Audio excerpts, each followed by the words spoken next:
आइए दोस्तों, हमारे न्यूज चैनल में आपका स्वागत है। तो बात करेंगे छत्तीसगढ़ प्रदेश की आज की दिन भर की ताजा खबरों, ताजा अपडेट के बारे में। तो वीडियो को लास्ट तक जरूर देखना दोस्तों, ताकि कोई भी ताजा खबर छूटने न पाए। और साथ ही साथ वीडियो को लाइक, शेयर और हमारे चैनल को सब्सक्राइब जरूर करना दोस्तों, ताकि आपको छत्तीसगढ़ से जुड़े ताजा खबर डेली मिलते रहे। तो चलिए बिना टाइम वेस्ट किए जानते हैं आज की ताजा खबरों को फटाफट। तो पहली बड़ी खबर निकलकर सामने आ रही है, कोरोना से माता पिता खो देने वाले बच्चों की पढ़ाई का खर्च उठाएगी छत्तीसगढ़ सरकार, साथ में देगी छात्रवृत्ति भी।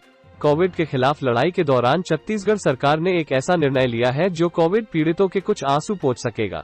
कोविड के निर्मम प्रहार के चलते जिन बच्चों का सब कुछ छीन गया है, अब छत्तीसगढ़ सरकार उनका संबल बनने जा रही है और न केवल उनकी शिक्षा का दायित्व उठाएगी, बल्कि उनके भविष्य को संवारने की हर संभव कोशिश भी करेगी। सरकार की इस संवेदनशील पहल को अमली जामा पहनाया जाएगा छत्तीसगढ़ महतारी दुलार योजना के माध्यम से। यह योजना इस वित्तीय वर्ष से लागू की जाएगी। ऐसे बच्चे जिन्होंने अपने माता पिता को इस वित्तीय वर्ष के दौरान कोरोना के कारण खो दिया है, उनकी पढ़ाई का पूरा खर्च अब छत्तीसगढ़ सरकार उठाएगी। साथ ही पहली से 8वीं तक के ऐसे बच्चों को 500 रुपए प्रतिमाह और 9वीं से 12वीं तक के बच्चों को 1000 रुपए प्रतिमाह की छात्रवृत्ति भी राज्य सरकार द्वारा दी जाएगी। शासकीय अथवा प्राइवेट किसी भी स्कूल में पढ़ाई करने पर ये बच्चे इस छात्रवृत्ति के लिए पात्र होंगे। इसके साथ ही राज्य सरकार द्वारा यह भी निर्णय लिया गया है, ऐसे बच्चे जिनके परिवार में रोजी रोटी कमाने वाले मुख्य सदस्य की मृत्यु कोरोना से हो गई है, तो उन बच्चों की पढ़ाई की व्यवस्था भी राज्य सरकार द्वारा की जाएगी। राज्य सरकार द्वारा यह भी निर्णय लिया गया है कि यदि ये बच्चे राज्य में प्रारंभ किए गए स्वामी आत्मानंद इंग्लिश मीडियम स्कूलों में प्रवेश हेतु आवेदन देते हैं, तो उन्हें प्राथमिकता से प्रवेश दिया जाएगा और उनसे किसी भी प्रकार की फीस नहीं ली जाएगी। कोरोना महामारी ने न जाने कितने घरों में अंधेरा कर दिया है और न जाने कितने बच्चों के सिर से उनके माँ बाप का सहारा छीन लिया है। मुख्यमंत्री श्री भूपेश बघेल के नेतृत्व में छत्तीसगढ़ सरकार द्वारा जरूरतमंदों को हर तरह का सहारा मुहैया कराया जा रहा है। मुख्यमंत्री की यह संवेदनशील पहल इन बेसहारा बच्चों के बेहतर भविष्य निर्माण में काफी सहायक होगी। अगली बड़ी खबर है, कोरोना संकट के बावजूद न रुकेगी भर्ती प्रक्रिया, न एरियर्स और न ही वेतन वृद्धि। रायपुर। कोरोना महामारी के कारण उत्पन्न आर्थिक परिस्थितियों को देखते हुए छत्तीसगढ़ शासन ने शासकीय व्यय में वित्तीय वर्ष 2021-22 में भी मितव्ययता बरतने का निर्णय लिया है, लेकिन इस दौरान न तो लोक सेवा आयोग के माध्यम से होने वाली सीधी भर्ती और अनुकंपा नियुक्ति की प्रक्रिया जारी रहेगी। यही नहीं, पदोन्नति क्रमोन्नति के फलस्वरूप मिलने वाले एरियर्स और वेतन वृद्धि पर रोक नहीं लगाई गई है। इस संबंध में राज्य के वित्त विभाग ने बीते 26 अप्रैल को सभी विभागों को आदेश जारी कर दिया है। साथ ही अगला ब्रेकिंग न्यूज है, मौसम ने बदला रुख, इन राज्यों में भारी बारिश की जारी हुई चेतावनी। जाने कैसा रहेगा आने वाले दिनों का मौसम। मौसम विभाग ने देश में पश्चिमी विक्षोभ के सक्रिय होने का असर कई राज्यों में बारिश के रूप में देखने को मिल सकता है। मौसम विभाग के मुताबिक अगले 24 घंटों में दिल्ली, पंजाब, हरियाणा, हिमाचल प्रदेश, उत्तराखंड, उत्तर प्रदेश, राजस्थान, पश्चिम बंगाल, ओडिशा, बिहार, छत्तीसगढ़, केरल, जम्मू कश्मीर, कर्नाटक, असम, मेघालय और झारखंड के कुछ हिस्सों में बारिश होने की संभावना है। वहीं इन राज्यों के कुछ इलाकों ने धूल भरी आंधी और बादल की गर्जना के साथ बारिश और ओले गिर सकते हैं। बताया जा रहा है कि केरल में इस हफ्ते तेज बारिश होने की संभावना है। मौसम विभाग के अधिकारियों को कुछ जिलों में भारी से बहुत भारी बारिश की आशंका है।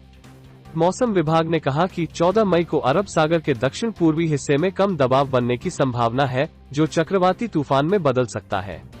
अगले 5 दिनों तक केरल और लक्षद्वीप में भारी बारिश और तेज हवाओं का अनुमान लगाया गया है। इसी के साथ अगला ब्रेकिंग न्यूज है, छत्तीसगढ़ राज्य ओपन की 10वीं 12वीं बोर्ड परीक्षा स्थगित। छत्तीसगढ़ राज्य ओपन स्कूल की मुख्य अवसर परीक्षा 2021 की परीक्षा को फिलहाल स्थगित कर दिया गया है। राज्य ओपन की 10वीं और 12वीं की परीक्षा 24 मई से 15 जून तक प्रस्तावित थी। इसमें 10वीं की परीक्षा में 54,675 और 12वीं की परीक्षा में 80,989 परीक्षार्थी शामिल हो रहे हैं। कुल 1,35,664 परीक्षार्थी शामिल हो रहे हैं। राज्य ओपन स्कूल के सचिव प्रोफेसर वीके गोयल ने बताया कि राज्य में वर्तमान में प्रतिदिन कोरोना वायरस संक्रमण के अत्यधिक मामले सामने आ रहे हैं, जिसके कारण कई जिलों में लॉकडाउन लगाया गया है।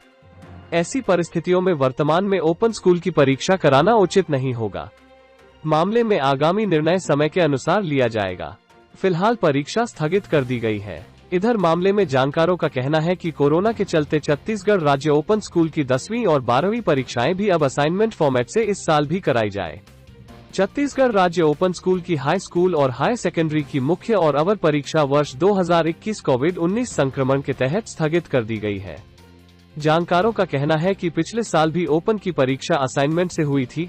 अगला ब्रेकिंग न्यूज है, स्वास्थ्य मंत्री सिंहदेव ने कोरोना की संभावित तीसरी लहर की चुनौतियों से निपटने की तैयारी करने दिए निर्देश। रायपुर। प्रदेश के स्वास्थ्य मंत्री टीएस सिंहदेव ने गुरुवार को वरिष्ठ विभागीय अधिकारियों और प्रदेश के सभी मेडिकल कॉलेजों के विशेषज्ञों से कोरोना संक्रमितों के पोस्ट कोविड मैनेजमेंट पर विचार विमर्श किया। उन्होंने कोरोना की संभावित तीसरी लहर की चुनौतियों से निपटने के लिए पुख्ता तैयारी के निर्देश दिए। मेडिकल कॉलेजों के विशेषज्ञों से गर्भवती महिलाओं और बच्चों के इलाज के लिए विशेष व्यवस्था बनाने कहा। स्वास्थ्य मंत्री ने वीडियो कॉन्फ्रेंस से एम्स रायपुर और प्रदेश के सभी 9 शासकीय मेडिकल कॉलेजों के अधिष्ठाताओं और विशेषज्ञों से चर्चा कर कोविड-19 के इलाज के बाद मरीजों को आ रही शारीरिक तकलीफों और इससे उत्पन्न स्थिति की समीक्षा कर इसके बेहतर प्रबंधन के निर्देश दिए। उन्होंने सभी मेडिकल कॉलेजों के विशेषज्ञों से कहा कि वे वर्तमान परिस्थितियों, कोविड मरीजों के इलाज व रिकवरी संबंधी तथ्यों और आंकड़ों का विश्लेषण कर बेहतर व्यवस्था बनाने के लिए अपने सुझाव स्वास्थ्य विभाग को भेजें। नेक्स्ट अपडेट है, छत्तीसगढ़ में तालाबंदी से टूटेगी कोरोना की चेन। इस जिले में 23 मई तक बढ़ाया गया लॉकडाउन, आदेश जारी। बलरामपुर। छत्तीसगढ़ के बलरामपुर जिले में कोरोना संक्रमण की चेन तोड़ने के लिए एक बार फिर लॉकडाउन की अवधि 23 मई तक बढ़ा दी गई है। कलेक्टर श्याम धावड़े ने पूर्व शर्तों को जारी रखते हुए तालाबंदी के संबंध में गुरुवार को आदेश जारी किया है। इससे पहले 14 से 26 अप्रैल तक लॉकडाउन लगाया गया था, जिसके बाद अवधि को बढ़ाकर 15 मई तक कर दिया गया था। अब कोरोना के मामलों को बढ़ते देख एक बार फिर 23 मई तक तालाबंदी बढ़ा दी गई है। इससे पहले 14 से 26 अप्रैल तक लॉकडाउन लगाया गया था, जिसके बाद अवधि को बढ़ाकर 15 मई तक कर दिया गया था। अब कोरोना के मामलों को बढ़ते देख एक बार फिर 23 मई तक तालाबंदी बढ़ा दी गई है। अगली बड़ी खबर है, वर्चुअल बैठक पर तकरार, मुख्यमंत्री सचिवालय ने मीटिंग का लिंक भेजा, भाजपा ने जुड़ने से इनकार कर दिया। प्रदेश अध्यक्ष साय बोले, यह अशोभनीय है। छत्तीसगढ़ में भाजपा और कांग्रेस के बीच एक बैठक को लेकर विवाद छिड़ा हुआ है। 4 दिन पहले भाजपा के प्रदेश अध्यक्ष विष्णुदेव साय ने मुख्यमंत्री भूपेश बघेल को पत्र लिखकर प्रतिनिधिमंडल के साथ मुलाकात का समय मांगा था। जवाब में मुख्यमंत्री की ओर से वर्चुअल बैठक की सहमति भेजी गई। मुख्यमंत्री सचिवालय ने जब भाजपा नेताओं को इस वर्चुअल बैठक का लिंक भेजा तो वहां से इनकार कर दिया गया। भाजपा के प्रदेश अध्यक्ष ने वर्चुअल लिंक भेजे जाने को अशोभनीय तक बता दिया। भाजपा के प्रदेश अध्यक्ष विष्णुदेव साय ने सोशल मीडिया अकाउंट से लिखा, भूपेश बघेल जी, हम आपसे रविवार को एक्चुअल बैठक करना चाहते थे। उसके 3 दिन बाद वर्चुअल लिंक भेजना अशोभनीय है। भाजपा छत्तीसगढ़ में टीकाकरण और कोरोना से निपटने जैसे गंभीर विषय पर रूबरू बात करना चाहती थी। इस कथित बैठक में भाजपा के शामिल होने का औचित्य ही नहीं है।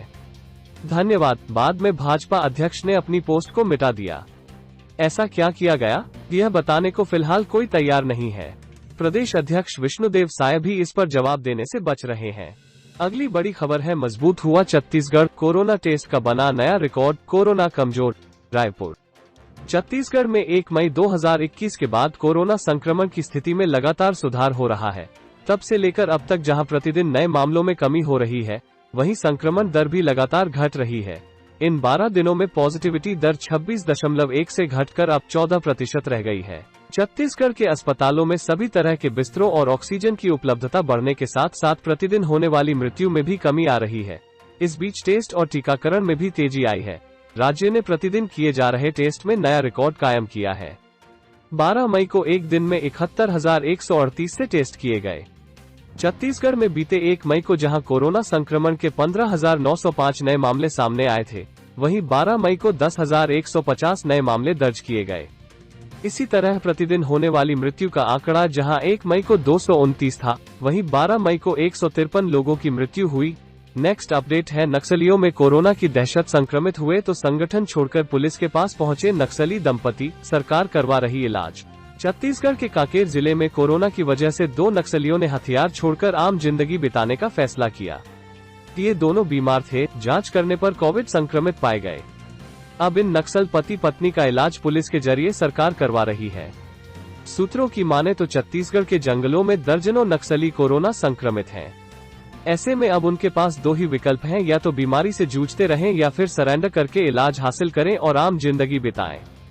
उत्तर बस्तर माओवादी संगठन के नक्सली अर्जुन ताती और इसकी पत्नी लक्ष्मी पद्दा ने जिंदगी का साथ देने का फैसला किया तो हथियार और खूंखार नक्सलियों को अलविदा कहकर पुलिस के पास आ गए। खबर मिली है कि जंगल में नक्सली कमांडर अपने लोगों में किसी भी सूरत में सरेंडर न करने का दबाव बना रहे हैं, मगर कोरोना की वजह से नक्सलियों की हालत पस्त है।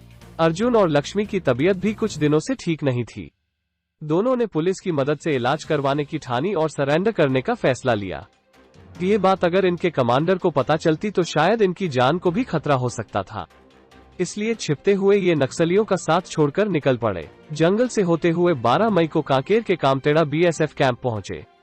दोनों ने फोर्स के जवानों को अपना परिचय दिया। दोनों ने बताया कि हम आलदन थाना छोटे बेटिया जिला उत्तर बस्तर कांकेर के रहने वाले हैं, हमारी तबीयत ठीक नहीं है।